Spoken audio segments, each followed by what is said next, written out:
আমরাও আজকে তারেক রহমানের কাছে চ্যালেঞ্জ ছুড়ে দিতে চাই, বাংলাদেশে যদি আপনি সংস্কার বাস্তবায়ন না করেন তাহলে বাংলাদেশে আপনার গতি থাকবে কিনা সে নিশ্চয়তা আমরা দিতে পারি না।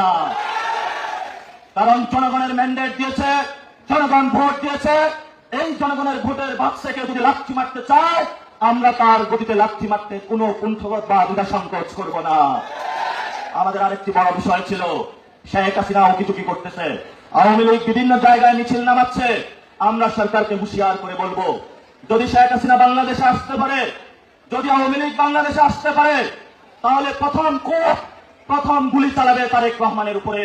তারা প্রথমে বাংলাদেশে এসে তারেক রহমানকে হত্যা করবে।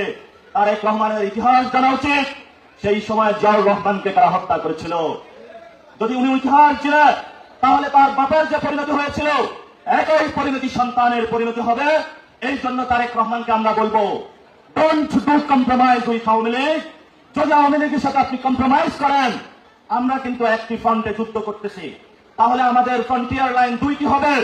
আমরা কিন্তু একই পাল্লায় বিএনপি এবং আওয়ামী লীগকে রাখতে দ্বিধাবোধ করব না।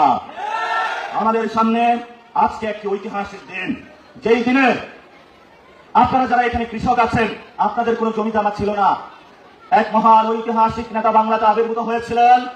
উনি আপনাদের জমি জমার ব্যবস্থা করে দিয়েছিলেন চিরস্থায়ী বন্দোবস্ত নিপীড়নের মাধ্যমে বা বিলোপের মাধ্যমে, যেটার মাধ্যমে আপনাদেরকে যখন সন্ধ্যাবেলা হতো জমিদাররা নিয়ে পিঠে চাবুক বসাতো যে সারাদিনে তুমি কতটুকু ইনকাম করে নিয়ে এসেছিলা।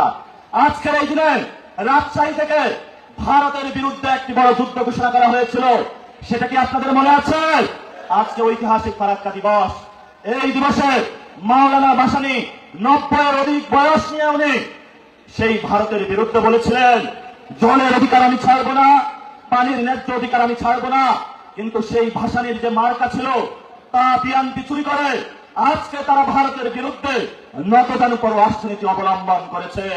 যদি তোমরা ভাসানীর মার্কা নিতে পারো তার নীতিও নিতে হবে, না হলে ভাসানীর মার্কা ফেরত দাও।